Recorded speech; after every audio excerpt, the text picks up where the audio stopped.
भंडारभोग या कादंबरीच्या निमित्तानं आपण जे कथानक पाहत आहोत ते आता शेवटाकडे आलेलं आहे. शक्यतो आजच्या या तासामध्ये या कथानकाचा शेवट आपण करूयात. या कादंबरीचा जो 5वा भाग शेवटचा आहे तो इथून पुढे जो सुरू होतो तो परिवर्तनाचा भाग असा आपल्याला म्हणता येईल. आधी काही एखाद्या तासामध्ये जो पाहिला तो कधी काळी अनेक जोगते जोगतिणींच्या सोबत तायाप्पा सारखे अनेक जोगते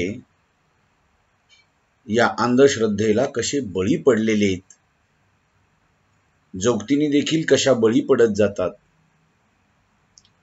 ज्यांच्या घरच्या तब्येती बिघडलेल्या आहेत अशा मुलांच्या जीवनामध्ये अंधश्रद्धेनं कशी राख रांगोळी होते, या सगळ्यातून वाचवण्यासाठी एक परिवर्तनाचा भाग म्हणून या कादंबरीमध्ये आता मोरे मास्तर प्रवेश करतात.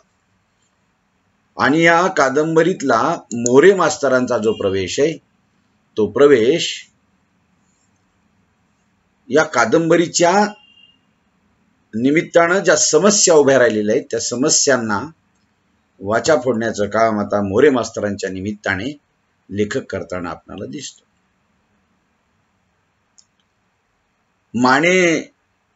मानेच्या घरी गावामध्ये तायाप्पाला मोरे मास्तर बोलावून घेतात.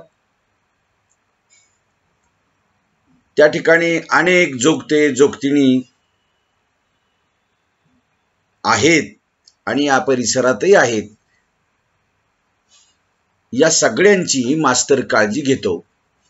त्यांना वाटतं की या सगळ्या लोकांची सरकारी दरबारी नोंद करून त्यांचे प्रश्न आपण सोडवण्यासाठी प्रयत्न केला पाहिजे.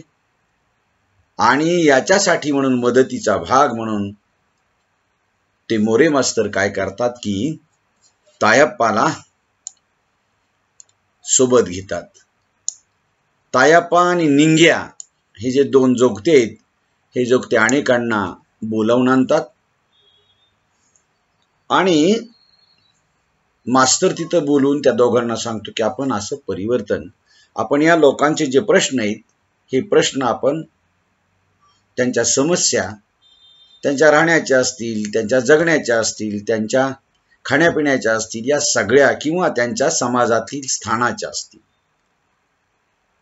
कारण अनेक जोगतिनींच्या सोबत लोक झुलवा लावतात, श्रीमंत लोक, आणि ती गरोदर राहिली किंवा तिला मुलबाळ झालं, जोपर्यंत तिचा भोग घ्यायचा आहे तोपर्यंत घेतात आणि नंतर तिला कसं सोडून देतात, त्याचेही काही प्रश्न आहेत. अशा अनेक सामाजिक समस्यांना वाचा फोडण्याच्या निमित्ताने आपण सरकार दरबारी ते प्रश्न मांडूयात असं तायाप्पा आणि निंग्याला मोरे मास्तर समजावून सांगतात. पुन्हा कधीतरी भेटायचं असं ठरतं आणि तायाप्पा तिथून घरी येतो. आता तायाप्पा ताणाकाची गादी चालवत असल्यामुळे त्या गावातील अनेक लोक तायाप्पाकडे, काही मुलं असतील, काही मुली असतील, काही माणसं असतील, यांची तब्येत बिघडली की एकच उपाय, तानाकाची गादी चालवणारा तायाप्पा हा खूप मोठा जोगता आहे आणि तो बरं करू शकतो, बरं करीत असतो, अशी ख्याती त्याची झालेली असते. म्हणून कौलग्याचा तुकापरीत जो आहे तो आपल्या पोराला घेऊन तायाप्पाच्या घरी येतो. आणि तायाप्पाच्या घरी आल्यानंतर तायाप्पाला सांगतो की याला बऱ्याच दिवसामध्ये पासून याच्या डोक्यामध्ये जखमा होत आहे आणि म्हणून तो तायाप्पाला दाखवतो. तायाप्पाला हा तुकाराम परीट जसा त्याच्या पोराला पुढं बसवतो, 7-8 वर्षाचं पोरग, 10 वर्षाचं पोरग, तेव्हा तायाप्पाला आपला स्वतःचा भूतकाळ आठवतो आणि तायाप्पा आपल्या स्वतःच्या भूतकाळात गढून जातो. आपणही असंच एकदा शेवंताच्याकडं, कल्लवा माझ्या आईनं घेऊन गेली, कल्लवा, आणि माझ्या जीवनाची राख रांगोळी झाली. माणसासारखा माणूस, पुरुषासारखा पुरुष असताना देखील मला बाप्या म्हणून राहावं लागलं किंवा मला जोगता म्हणून राहावं लागलं आणि माझ्या जीवनाचे सगळे भोग मला भोगायला आले. माझी जी भूक आहे, एक पुरुष म्हणून माझी जी शरीराची भूक आहे मनाची भूक आहे ती मात्र मला माझ्या आयुष्यात भागवता हक्कानं आली नाही, याचं देखील त्याच्याकडे दुःख आहे. आणि अशा अनेक समस्या या जोगता झाल्यामुळे माझ्या जीवनात निर्माण झाल्या. म्हणून तायाप्पाला स्वतःच्या भूतकाळात तो जाऊन थोडंसं आठवतो आणि तो तुका परिटाला सांगतो की याला तालुक्याच्या ठिकाणी गडहिंग्लजला चांगल्या दवाखान्यात डॉक्टरकडे दाखवा, त्याला नक्की फरक पडेल. आणि तायाप्पाच्या जीवनाला खऱ्या अर्थानं इथूनच आपणाला कळतं की बदल होताना दिसतो. याच कादंबरीच्या इथून पुढच्या भागामध्ये तायाप्पाच्या गावाचं नाव आपणाला कळतं. निंगणूर नावाचं तायाप्पाचं गाव आहे. मास्तर जेव्हा पुन्हा एकदा भेटतात जोगतिनींच्या सोबत, तिथं सुद्धा तायाप्पा आणि निंग्याच अगोदर आलेला आहे. अधूनमधून मास्तर त्यांना भेटत राहतो आणि तायाप्पाला आणि त्या निंग्याला मास्तर अनेक प्रश्न करतात. त्या प्रश्नाचं उत्तर मात्र त्या तायाप्पाला आणि निंग्याला देता येत नाही. त्यांचं एकच ठरलेलं उत्तर असतं, यल्लमा करेल ते, यल्लमाची इच्छा असेल ते. यल्लमा करेल तेच खरं असं ते जेव्हा म्हणतात. डोक्यात त्याच्या जखमा झाल्या मुलाच्या, हे कशामुळे? यल्लमाचा त्याला शाप लागला आणि मग याला दुरुस्त यल्लमाचंच करावं लागेल. एखाद्या स्त्रीला मूल होत नाही तर तो सांगतो यल्लमामुळेच, उपाय यल्लमाच. एखाद्या स्त्रीची मुलं बाळ वाचत नाही, उपाय काय? यल्लमाला सोडलं पाहिजे तिला, पहिल्या मुलाला. मुलगा झाला तर जोगता म्हणून, मुलगी झाली तर जोगतीण म्हणून. आणि मग त्याला उपाय एकच उपाय, यल्लमा. असे अनेक प्रश्न जेव्हा शिक्षक मोरे मास्तर विचारतात तेव्हा या प्रश्नाची ठरलेली उत्तरं तायाप्पा आणि निंग्याकडून मास्तरांना मिळतात. आता तायाप्पाला मात्र कळतं की हे सगळं खोटं आहे. अशी कोणती देवी कोणाच्या मागे लागत नाही. मुलं बाळ वाचत नसतील तर त्या बाळणपणामध्ये गर्भ राहिल्यानंतर काहीतरी दोष आहेत आणि ते डॉक्टरला दाखवले पाहिजे. ह्या सगळ्या परिवर्तनाच्या गोष्टी तायाप्पाला आता हळूहळू कळायला लागतात. म्हणून तर तो तुका परिटाच्या मुलाला डोक्यात झालेल्या जखमांसाठी डॉक्टरकडे चांगल्या दाखवायला सांगतो. आता तायाप्पा हे परिवर्तन करू पाहतोय. मास्तराच्या सोबत हे सगळे प्रश्न सरकार दरबारी मांडून या जोगतिनींच्या संदर्भात ज्या सामाजिक समस्या निर्माण झाल्या त्या सोडवण्याचा प्रयत्न करतो मास्तरांच्या सोबतीनं. आणि त्याला त्याचे विचार मास्तराचे पटतात आणि म्हणून तायाप्पा तसा आता हळूहळू बदलायला लागतो. ही सगळीकडे वार्ता कळते, अनेक जोगतींना कळते. आणि मग यल्लवाजी आहे का नाही जोगतीन, ती तायाप्पाच्या एक दिवशी खोपटात येते घरी आणि ती म्हणते, तुला मास्तरानं फितवलंय, तू जर असा यल्लमाच्या विरोधात जाशील ना तर तुला यल्लमा बघून घे. तो तायाप्पा तिला खूप शिव्या देतो. ती यल्लवा सुद्धा तायाप्पाला बोट मोडून शिव्या शाप देते. तिचा राग अनावर होतो. तुला यल्लमा बघून घेईल असं ती म्हणते. तेव्हा तायाप्पा तिला खोपटाबाहेर काढतो आणि ताकीद देतो, याद राख, मला माझ्या जीवनाचं काय करायचं हे मला कळतं आणि तो मास्तर जे सांगतोय ते सत्य आहे. मास्तर जे म्हणतो ते खरं आहे. माझ्या जीवनाची राखरांगोळी झाली, माझ्यासारख्या अनेकांची झाली, काही जोगतिनींची झाली. त्यांच्या जीवनामध्ये स्वतःच्या हक्काचा पती, स्वतःच्या हक्काचं मूल म्हणून समाजामध्ये ताटमानेनं घेऊन फिरता येत नसेल तर ही एक खूप मोठी समस्या आहे. तिलाही भावना आहेत, तिलाही माणुसकी आहे, तीही कुणाची तरी पत्नी होऊ पाहते, पण तिला असं वाऱ्यावर सोडणं, एखाद्या मुलीला जोगतीन म्हणून असं बाजारात मांडणं, एखाद्या जोगत्याला जोगता म्हणून सोडून त्याच्या आयुष्याची राख रांगोळी करणं हे कुणाच्या हातात.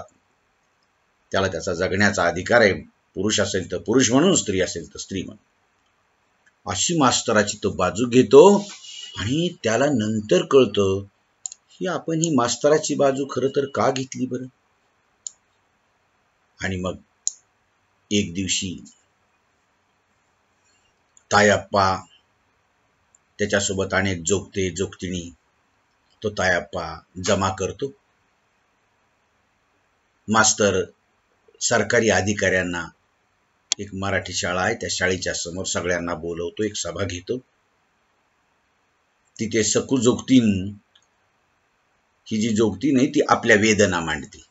मी कशी जन्मले, मला कसं सोडलं, माझ्यावर कशी संकट आली, माझ्यासोबत झुलवा कसा लावला, मला नको ते कसं लोकांनी छळलं. आणि सगळ्यांना तिच्या ह्या व्यथा पटतात. आणि मग मास्टर म्हणतात सरकारकडून सगळ्यांना मदत पाहिजे की नाही.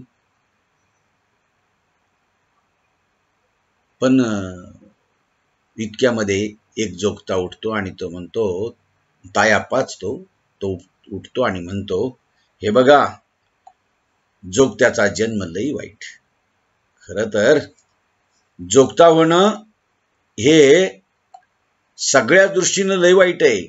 कारण जोगत्याचा जन्म ह्या स्त्रियांसारखा किंवा जोगतिनीसारखा तसा नाही. त्याला त्याच्या आयुष्यामध्ये किंवा त्याच्या जीवनामध्ये त्याची जी फरफट होते ती फरफट खूप वाईट आहे. आणि म्हणून तो तायप्पा जो आहे का नाही, तो तायप्पा आपल्या भावना इथं मांडायला लागतो. आणि ही मांडत असताना ही जी जोगतीन आहे, ही जोगतीन जेव्हा बोलते तेव्हा तायप्पाला वाटतं की आपणही आपल्या जीवनाचं, आपल्या बांधवांच्या जीवनाचं सांगावं. आणि म्हणून तोही तिथं सांगायला लागतो आणि तायप्पा बोलतो. आता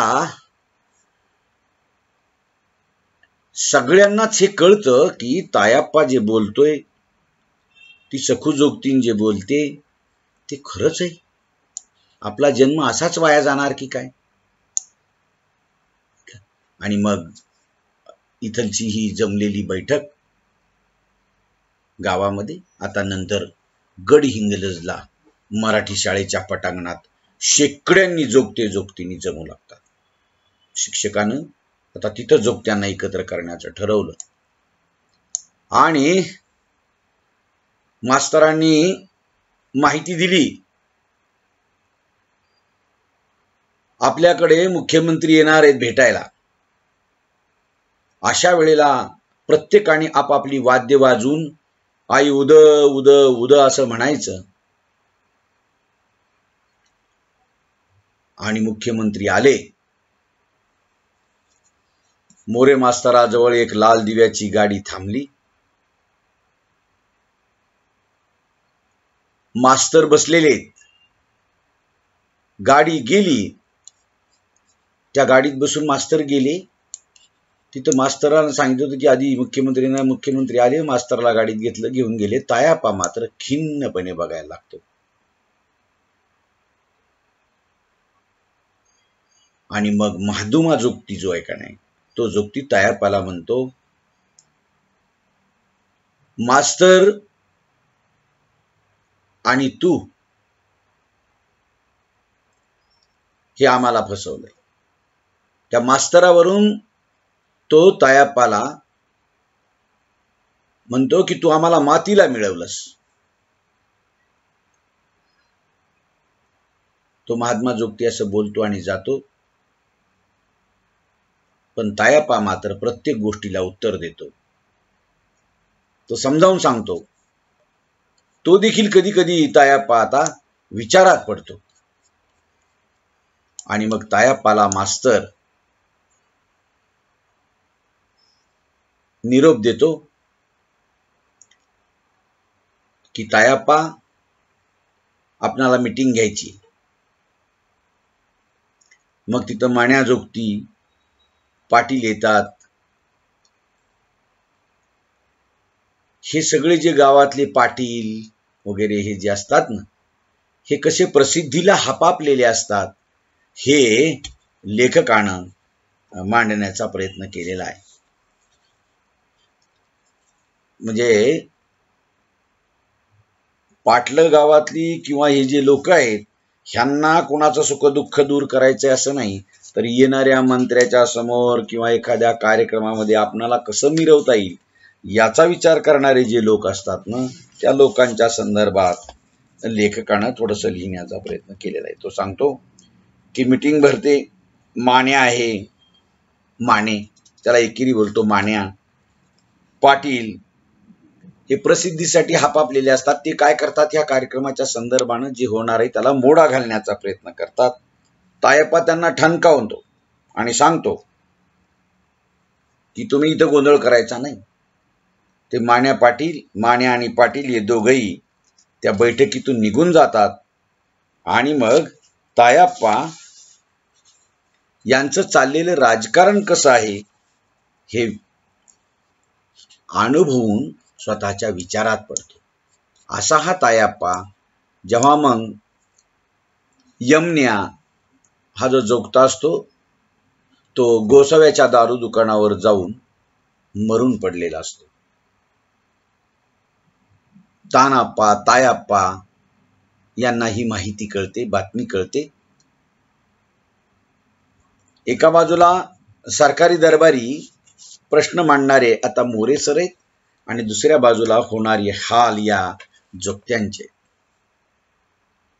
हा यमन्या जोगती कधी काळी त्याला आईनं टाकून दिलेलं, झुलवा लावला, टाकून दिलं आणि दुसऱ्यासोबत ती पुन्हा निघून गेली. हा तानाप्पा आणि तायप्पा याला बातमी कळते आणि मग ही बातमी कळल्यानंतर यमन्या मेलेला आहे आणि तो त्या गोसाव्याच्या दारू दुकानावर पडल्यामुळे तो गोसावी सांगतो या दोघांना, हे मड आधी इथून उचला, लवकर उचला. मग तायप्पा पाटलाकडे जातो, त्याला थोडीशी मदत मागतो की आम्हाला असं असं झालेलं, त्या जोगत्याला न्यायचंय. पाटील मदत करायला नकार देतो.